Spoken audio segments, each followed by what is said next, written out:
আসসালামু আলাইকুম, স্বাগত জানাচ্ছি আরটিভি সকালের সংবাদে। আপনাদের সঙ্গে রয়েছি আমি মারফি রহমান। তারেক রহমানের দ্রুত দেশে ফেরার খবরে উজ্জীবিত নেতাকর্মীরা। দলের নীতি নির্ধারণার বলছেন, নির্বাচনে অংশ নিয়ে সংখ্যাগরিষ্ঠতা পেলে প্রধানমন্ত্রী হবেন তিনি, আর পেছন থেকে দিক নির্দেশনা দেবেন বেগম খালেদা জিয়া। শারীরিক অবস্থা স্থিতিশীল থাকলে বেগম খালেদা জিয়াও নির্বাচনে অংশ নেবেন বলে জানান দলের সিনিয়র নেতারা। রুদ্র রফিকের রিপোর্ট।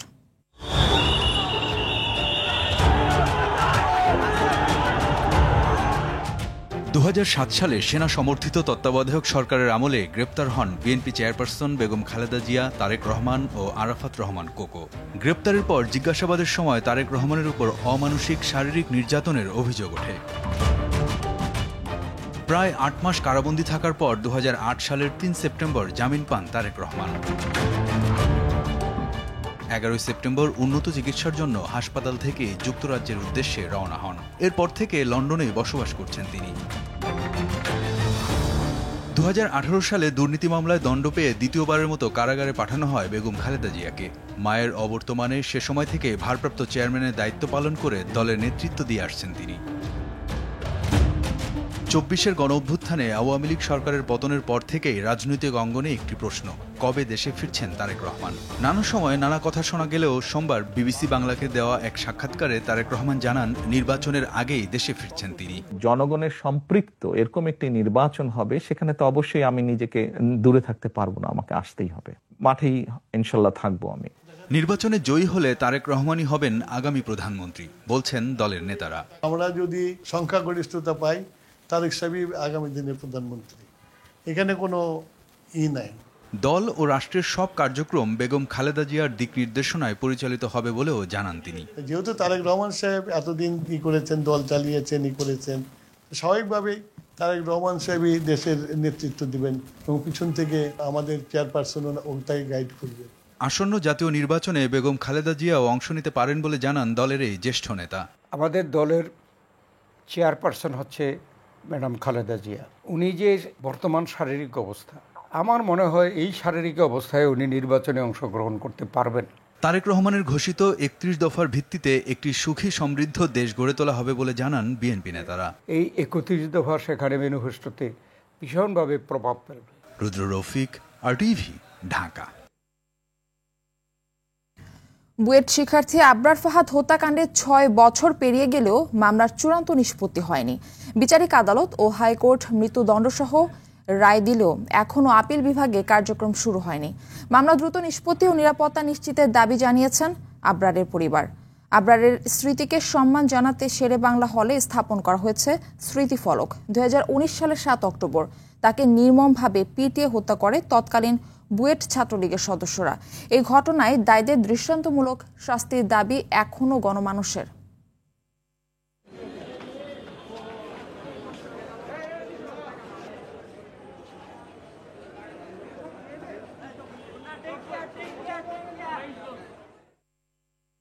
পুরোদমে শুরু হয়েছে চট্টগ্রাম বিশ্ববিদ্যালয় কেন্দ্রীয় ছাত্র সংসদ চাকসু নির্বাচনের প্রচারণা। পুজোর বন্ধের পর বিশ্ববিদ্যালয় খোলায় প্রাণচাঞ্চলতা ফিরেছে পুরো ক্যাম্পাসে। প্রার্থীরা বিভিন্ন আবাসিক হলে, ক্যাম্পাসে, রেল স্টেশনে ও শাটল ট্রেনে প্রচারণা চালাচ্ছেন। এ সময় ভোটারদের সঙ্গে মতবিনিময় করছেন তারা। সাধারণ শিক্ষার্থীদের কাছে তুলে ধরেছেন নির্বাচনী ইশতেহার। দীর্ঘ 3 দশক পর আগামী 15 অক্টোবর অনুষ্ঠিত হবে চাকসু নির্বাচন। সুষ্ঠু নির্বাচন আয়োজনে এরই মধ্যে সব প্রস্তুতি সম্পন্ন করেছে নির্বাচন কমিশন।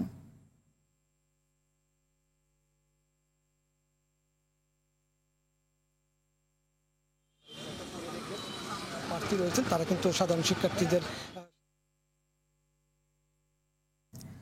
কমতে শুরু করেছে দেশের উত্তর পশ্চিমাঞ্চলে তিস্তা, ধরলা, দুধকুমার নদ নদীর পানি। আজ ভোর 6টায় ডালিয়া ব্যারেজ পয়েন্টে বিপদসীমার 43 সেন্টিমিটার নিচ দিয়ে পানি প্রবাহিত হচ্ছে। এতে ফুটে উঠেছে লোকালয় ও ফসলি জমির ক্ষত চিহ্ন। এদিকে কুড়িগ্রামেও কমতে শুরু করেছে তিস্তা, দুধকুমার সহ সবকটি নদ নদীর পানি। তবে কিছু পয়েন্টে তিস্তার পানি বিপদসীমার 4 সেন্টিমিটার উপর দিয়ে প্রবাহিত হচ্ছে। পানি উন্নয়ন বোর্ডের বন্যা পূর্বাভাস ও সতর্কীকরণ কেন্দ্র বলছে, আগামী 3 দিন তিস্তা নদীর পানি স্বাভাবিক পর্যায়ে নেমে আসবে। এতে নিম্নাঞ্চলের বিদ্যমান বন্যা পরিস্থিতির উন্নতি হবে।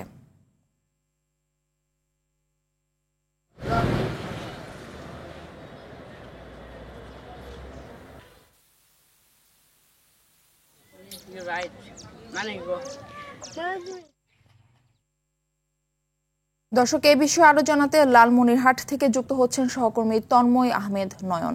নয়ন, তিস্তার পানি কমার সবশেষ কি কি তথ্য আপনার কাছে রয়েছে, বিস্তারিত জানাবেন।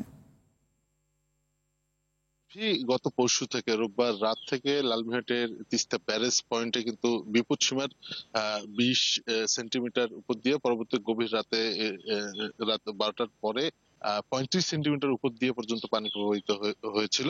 তো এবারই হচ্ছে 35 সেন্টিমিটার সবচেয়ে বেশি প্রবাহিত হয়। খুব দ্রুত লোকালয়ে পানি প্রবেশ করে নিম্নাঞ্চলে অনেক বাড়িঘর ডুবে যায়, কিন্তু পানির স্রোত যেমন তেরে এসেছিল ঠিক সেই একই বেগে কিন্তু পানি নামতে শুরু করেছে। লোকালয়ে তিস্তা তীরবর্তী এলাকায় যে পানি নেমেছিল সেগুলো পানি নেমেছে, যে পানিবন্দী মানুষজন কিন্তু এখন আর তেমন দেখা যাচ্ছে না। তবে এই পানির কারণে ফসলি জমি, পুকুর সহ তীরবর্তী মানুষজন নানা রকম ক্ষতির সম্মুখীন হয়েছে। তো লালমনিরহাটে এই পানি কমতে শুরু আজ সকালে কিন্তু সকাল 6টায় 43 সেন্টিমিটার, এখন সকাল 9টায় সর্বশেষ 45 সেন্টিমিটার নিচ দিয়ে প্রবাহিত হচ্ছে। আমরা কৃষি সম্প্রসারণ অধিদপ্তরের সঙ্গে কথা বলেছি। জেলায় 10,000 হেক্টর জমি, ফসলি জমি কিন্তু নষ্ট হয়ে গেছে। মারফি, আমরা যদি বলি যে এই মুহূর্তে তিস্তার মানুষ আরেকটি সংখ্যায় রয়েছে যে নদী ভাঙনের কবলে। প্রতিবারই পানি যখন বন্যা তৈরি হয়, বন্যা শেষ হওয়ার পরে কিন্তু নদী ভাঙনের দেখা দেয়। এই নদী ভাঙনের আতঙ্কে আছে লালমনিরহাটের তিস্তা তীরবর্তী মানুষ। মারফি।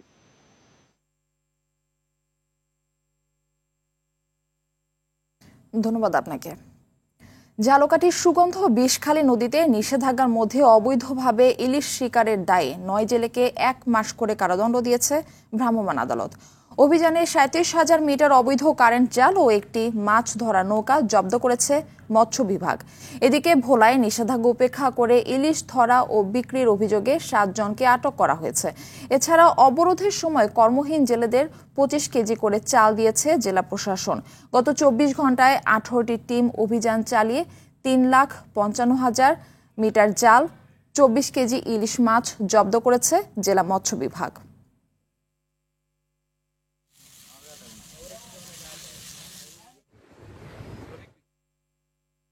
দর্শক, এ বিষয়ে আরো জানাতে ঝালকাঠি থেকে আমাদের সঙ্গে যুক্ত হচ্ছেন সহকর্মী জহুরুল ইসলাম জলিল। সুগন্ধ বিষখালী নদীতে মাছ আহরণে নিষেধাজ্ঞা প্রদান করার পরও কিছু জেলে সেখানে মাছ আহরণ করেছেন, তো তাদের জেল জরিমানাও হয়েছে। তো এই অভিযানের বিষয়ে আমাদের বিস্তারিত জানান।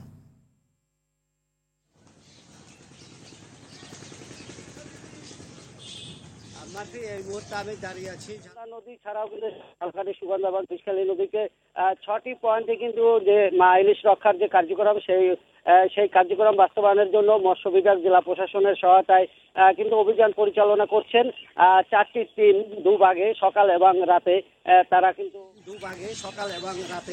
তারা কিন্তু এই মৎস্য অভিযানের যে কার্যক্রম সেটি পরিচালনা করছেন। তবে আমরা যেটি লক্ষ্য করতে পেরেছি যে ইতিমধ্যে ঝালকাঠি, রাজাপুর, কাঠালিয়া এলাকায় কিছু অসাধু জেলেরা আছে। তারা কিন্তু প্রথম দিন থেকেই তারা মাছ ধরার জন্য বিভিন্নভাবে তারা নদীতে নামছেন এবং নামার ফলে কিন্তু মৎস্য বিভাগের যে অভিযান, সেই অভিযানে এই পর্যন্ত যে গত 24 ঘন্টায় 11 জন জেলেকে সাজা দেওয়া হয়েছে এবং সকালে কিন্তু অভিযান চালিয়ে মৎস্য বিভাগ আরও 2টি নৌকা এবং একটি ট্রলার জব্দ করেছে। এছাড়াও বিপুল পরিমাণ তারা জাল জব্দ করেছে। তবে মৎস্য বিভাগ আমাদেরকে জানিয়েছেন যে 22 দিনের যে অবরোধ চলছে, মৎস্য নিধন যে নিষিদ্ধ রয়েছে, সেইগুলোকে তারা কঠোরভাবে তার জেলেদের প্রতিহত করার জন্য বিভিন্ন পয়েন্টে অভিযান পরিচালনা করছেন।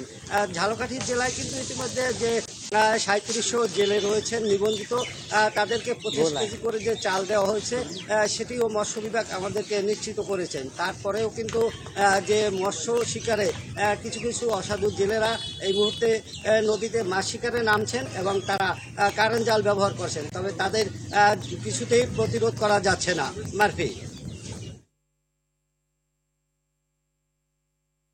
ধন্যবাদ আপনাকে। ফেনীতে ইউনিয়ন পরিষদগুলোতে কাঙ্ক্ষিত সেবা পাচ্ছে না সাধারণ মানুষ। নাগরিক সনদ, জন্ম নিবন্ধন, মৃত্যু সনদ সহ পরিষদের বিভিন্ন সেবা পেতে ঘন্টার পর ঘন্টা অপেক্ষা করতে হচ্ছে। দেশের রাজনৈতিক পট পরিবর্তনের পর প্রশাসক নিয়োগ দেয়া হলেও তারা ঠিকমতো অফিস করেন না। এতে ভোগান্তি চরমে উঠেছে সাধারণ মানুষের। ফেনী প্রতিনিধি আজাদ মালদারের পাঠানো তথ্যচিত্রে আরও জানাচ্ছেন নাদিরা সুলতানা। 5 আগস্ট আওয়ামী লীগ সরকার পতনের পর গা ঢাকা দেয় ইউনিয়ন পরিষদের চেয়ারম্যান ও মেম্বাররা। ওই দিন ফেনীর 43টি ইউনিয়ন পরিষদের মধ্যে কয়েকটিতে হামলা ভাঙচুরের ঘটনাও ঘটে। 20 আগস্ট দেখা দেয় ভয়াবহ বন্যা, ডুবে যায় ইউনিয়ন পরিষদগুলো। এতে গুরুত্বপূর্ণ কাগজপত্র সহ প্রয়োজনীয় সরঞ্জাম নষ্ট হয়ে যায়। বিঘ্ন ঘটে নাগরিক সেবার। এরপর ইউনিয়ন পরিষদগুলোতে গতি আনতে প্রশাসক নিয়োগ দেয়া হলেও ঠিকমতো অফিস করছেন না তারা। এতে ইউনিয়ন পরিষদের কাজে এক ধরনের স্থবিরতা বিরাজ করছে। আর কাঙ্ক্ষিত সেবা না পেয়ে ক্ষোভ জানান সাধারণ মানুষ। একটা প্রশাসনিক কর্মকর্তা সরকার নিয়োগ দিছে, কিন্তু ওনাকে সবসময় পাওয়া যায় না। কোনো কাজ এক সপ্তাহ 10 দিন 15 দিনও লাগতেছে। সকালে গেলে বিকেলে আসেন, বিকেলে গেলে কালকে আসেন। আমি আজ 1-1.5 মাস ওয়ারিশ সার্টিফিকেট জমা করাইছি, এরা ফাইল তৈরি করে রেখেছে, চেয়ারম্যান সাহেবের ফাই না। প্রশাসকরা নিজেদের দাপ্তরিক কাজের কারণে অনেক সময় পরিষদের কাজে বিঘ্ন হচ্ছে। তবে এ বিষয়ে কথা বলে ব্যবস্থা নেওয়ার আশ্বাস এই কর্মকর্তার। ইউপি প্রশাসনিক কর্মকর্তা, যেটি আগে আমরা ইউপি সচিব এই পদটির নাম ছিল, তাদেরকে যথাযথ নির্দেশনা দিয়েছি। আর সংশ্লিষ্ট উপজেলা নির্বাহী অফিসারদেরকেও এই বিষয়ে প্রয়োজনীয় নির্দেশনা দেওয়া হয়েছে। ভোগান্তি কমাতে এখনই পদক্ষেপ নেওয়ার জোর দাবি জানিয়েছেন ভুক্তভোগী নাগরিকরা। নাদিরা সুলতানা, RTV। ভালো ফলন ও লাভের আশায় অনলাইনে বেগুনের বীজ কিনে প্রতারণার শিকার হচ্ছেন দিনাজপুরের ঘোড়াঘাটের কৃষকরা। বীজ রোপণের 4 মাস অতিবাহিত হলেও জমিতে লাগানো গাছে কোনো ফুল ফল ধরছে না। এই ঘটনার পর লাপাত্তা অভিযুক্ত প্রতারক বিক্রেতা। অনলাইনে বীজ কেনার আগে কৃষি কর্মকর্তাদের পরামর্শ নেওয়ার কথা জানিয়েছে কৃষি বিভাগ। দিনাজপুরের হিলি থেকে আব্দুল আজিজের পাঠানো তথ্যচিত্রে আরও জানাচ্ছেন আব্দুল হামিদ। দিনাজপুরের ঘোড়াঘাট উপজেলার বুলাকিপুর ইউনিয়নের বলগাড়ি গ্রামের কৃষক রবিউল ইসলাম নিয়মিত চাষ করেন দেশীয় জাতের বেগুন। ফেসবুকের মাধ্যমে পরিচয় হয়ে ওপি কোম্পানির রাসেল নামে এক ব্যক্তি তাকে পরামর্শ দেন বাড়ি 12 জাতের চারা রোপণের। দেখানো হয় বিপুল লাভের আশা। তার কথায় অন্যের 1.5 বিঘা জমি বর্গা নিয়ে 6 লাখ টাকা খরচ করে চারা রোপণ করেন রবিউল। তবে 4 মাস অতিবাহিত হয়ে গেলেও কোনো ফলন আসেনি গাছে। এমন ঘটনা ঘটেছে উপজেলার আরও 3 কৃষকের সঙ্গে। ঘটনার পর লাপাত্তা অভিযুক্ত প্রতারক। আমাকে জোর পর্ব করে উনি বীজ দেয়। কোম্পানির নাম হচ্ছিল ওপি। বীজ নেওয়ার পরে গাছ মনে করেন যে রোপণ করছি, রোপণ করার পরে আমার কাছে কোনো ফল আসে না বা ফুলও আসে না। 1 মাস থেকে আসতেইছে। আমি এত কাবা অনুরোধ করলো যে বলে ভাই আসেন, আপনারা দেখেন, আমাকে একটা কিছু সাজেশন দেন। আমি একবারে গরিব মানুষ, দিন মজুরি খাই। মানুষের জমি আমি কন্ট্রাক্ট নিছি। এই জমি বিষয়ে আমি আজ সর্বহারা হয়ে গেছি। লক্ষ লক্ষ টাকা তার লস, বুঝছেন। 4 বিঘা মাটিতে কত টাকা লস। এই অফি গ্রুপে যেন বিস্তান্ত্র শাস্তি এবং এদের জরিমানা, এই লস যেন অফি গ্রুপ দেয়। শীতকালীন সবজি আগাম লাগানোকেই এই সমস্যার জন্য দায়ী করছেন অভিযুক্ত বীজ কোম্পানির ম্যানেজার। অনলাইন থেকে বীজ কেনার আগে আরো সতর্ক থাকার পরামর্শ উপজেলা কৃষি বিভাগের।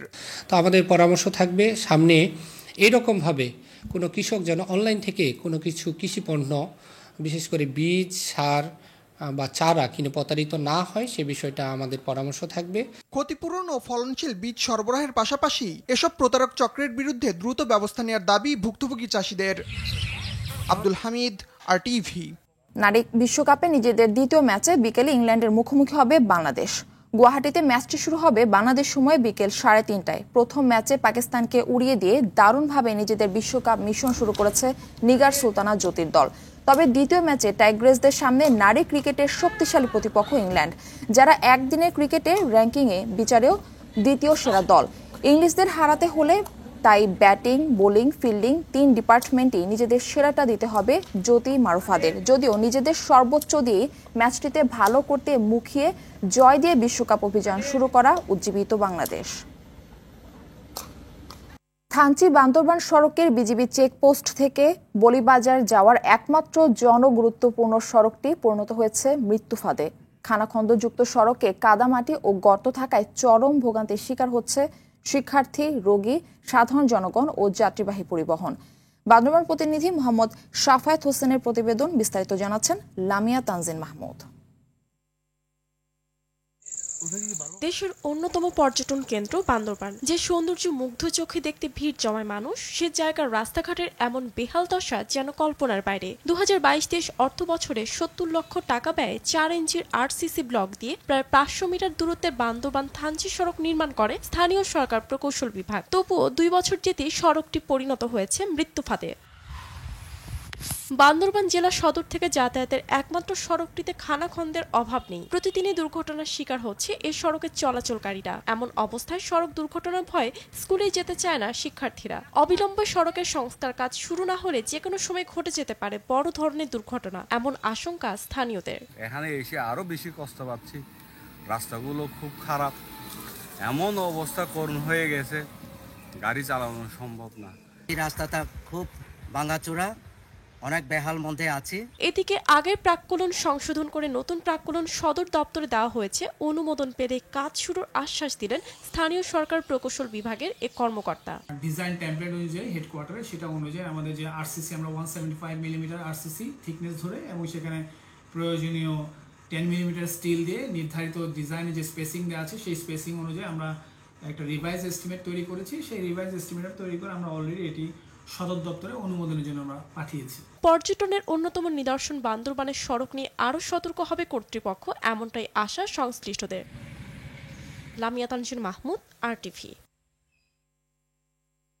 মেহেরপুরে আমন ধানে মাজরা পোকা ও ছত্রাকের আক্রমণে দেখা দিয়েছে। অতিরিক্ত কীটনাশক ব্যবহার করেও পোকা নিয়ন্ত্রণে আনতে পারছেন না কৃষকরা। এতে ফলন বিপর্যয়ের আশঙ্কা চাষিদের। অতিরিক্ত কীটনাশক এবং ছত্রাকনাশক স্প্রে করতে গিয়ে চাষের খরচ বেড়েছে দ্বিগুণ। তবে পোকার আক্রমণের প্রভাব উৎপাদনে পড়বে না বলে দাবি কৃষি বিভাগের। মেহেরপুর থেকে মাজিদুল হক মানিকের পাঠানো তথ্যচিত্রে আরো জানাচ্ছেন আবরার মাহি। মেহেরপুর জেলায় এবার 26,860 হেক্টর জমিতে চাষ হয়েছে আমন ধান। এবার বৃষ্টিপাতে কৃষকের মনে স্বস্তি আনলেও দুশ্চিন্তার কারণ হয়ে দাঁড়িয়েছে মাজরা পোকার আক্রমণ। জমিতে কয়েক দফা কীটনাশক স্প্রে করেও পোকা দমন হচ্ছে না। তবে এই ক্ষত শুকাতে না শুকাতেই দেখা দেয় পচন রোগ। ছত্রাকনাশক স্প্রে আর প্রয়োজনীয় পরিচর্যায় গোড়া পচা রোগ সারানোর চেষ্টা করেন কৃষকরা। এর মধ্যেই আবার দেখা দিয়েছে কারেন্ট পোকার আক্রমণ, যা শুকিয়ে দিচ্ছে ধান গাছ। এতে ফলন বিপর্যয়ের শঙ্কায় কৃষকরা। 8 মণ থেকে 10 মণ ধান হবে, তা আমাদের খরচ তো উঠবে না। তাহলে আমরা এগুলা কিভাবে আমরা খাবো, কিভাবে আবার তার সামনে আবাদ করবো? ধানে প্রথমে আপনার মাজরা পোকা লাগে প্রচন্ড আকারে। আমি বিভিন্ন কোম্পানির বীজ দিয়ে কোনো কার্যকারিতা আসেনি। কোম্পানি বীজ তৈরি করেছি, অথচ মেডিসিন কম দিছি। এই কারণে আমাদের পোকা নষ্ট হয়েছে না, পোকা মরছে না, ফসলের ক্ষতিটা আমরা বেশি পাচ্ছি। কোনো বিষে কাজ করছে না। এই বছরে যা খারাপ, পচা লাগা আর পোকাতে একদম পুরা ভ্যাস করে দিয়েছে মাঠকে মাঠ। পোকা দমন এবং ফলন বিপর্যয় ঠেকাতে কৃষকদের প্রয়োজনীয় পরামর্শ দেওয়া হচ্ছে বলে জানিয়েছে জেলার কৃষি সম্প্রসারণ অধিদপ্তরের কর্মকর্তা। মাজরাটা দেখা যায় যে একটু দুপুরের দিকে 10-11টার দিকে সে উপরে চলে আসে। তখন যদি কৃষকরা হাত জাল ব্যবহার করে এগুলো ধরে নষ্ট করে ফেলে তাহলে দমন করা যাবে। যেহেতু এখন সর্বোচ্চ কুশি পর্যায়ে আছে, তো যদি আমরা এখন দমন করে ফেলতে পারি তাহলে আসলে ফলনে গিয়ে এর কোনো নেগেটিভ প্রভাব পড়বে না। তবে ফলন বিপর্যয় ঘটলে উৎপাদন খরচ না ওঠার শঙ্কায় চিন্তিত কৃষকরা। আবরার মাহি, আরটিভি। এফসি অনূর্ধ্ব 17 নারী চ্যাম্পিয়নশিপ বাছাইয়ের প্রস্তুতিতে রাতে সিরিয়ার বিপক্ষে মাঠে নামবে বাংলাদেশের নারীরা। আরব আমিরাতে ফুটবল অ্যাসোসিয়েশন ট্রেনিং গ্রাউন্ডে ম্যাচটি শুরু হবে বাংলাদেশ সময় রাত 10টায়। বৃহস্পতিবার দ্বিতীয় প্রস্তুতি ম্যাচে স্বাগতিক আরব আমিরাতের মেয়েদের মুখোমুখি হবে বাংলাদেশ। আগামী 13 থেকে 17 অক্টোবর জর্ডানে হবে এএফসি অনূর্ধ্ব 17 টুর্নামেন্টের বাছাই। সিনিয়রদের মতো অনূর্ধ্ব 17 দলও চায় বাছাইয়ে ভালো খেলে মূল পর্ব নিশ্চিত করতে। আর তাই সিরিয়া এবং আমিরাতের বিপক্ষে প্রস্তুতি ম্যাচটি দুটিকে গুরুত্বের সাথে দেখছে কোচিং স্টাফ সহ বাংলাদেশের পুরো দল। নির্বাচনের পরদিনই আজ দুপুরে হতে যাচ্ছে বাংলাদেশ ক্রিকেট বোর্ডের নবনির্বাচিত কমিটির প্রথম বোর্ড সভা। বিসিবি জানিয়েছেন শেরেবাংলা স্টেডিয়ামে মিটিংটি শুরু হবে দুপুর 12টায়। গতকাল অনুষ্ঠিত বিসিবি নির্বাচনে দ্বিতীয়বারের মতো সভাপতি নির্বাচিত হয়েছেন আমিনুল ইসলাম বুলবুল। এছাড়া সহসভাপতি হয়েছেন সাবেক বোর্ড সভাপতি ফারুক আহমেদ এবং দ্বিতীয় সহসভাপতি হয়েছেন সাখাওয়াত হোসেন। ক্রীড়া পরিষদ কর্তৃক মনোনীত 2 জন সহ বিসিবির 25 পরিচালকের মধ্যে দায়িত্ব বন্টন ও আগামীর কর্মপরিকল্পনা হওয়ার কথা রয়েছে প্রথম দিনের বোর্ড সভায়। আসন্ন বিপিএল নিয়েও সভায় হতে পারে আলোচনা। সকালের সংবাদ এ পর্যন্তই। মধ্যাহ্নের সংবাদ দুপুর 12টায় দেখার আমন্ত্রণ রইল। ধন্যবাদ সবাইকে।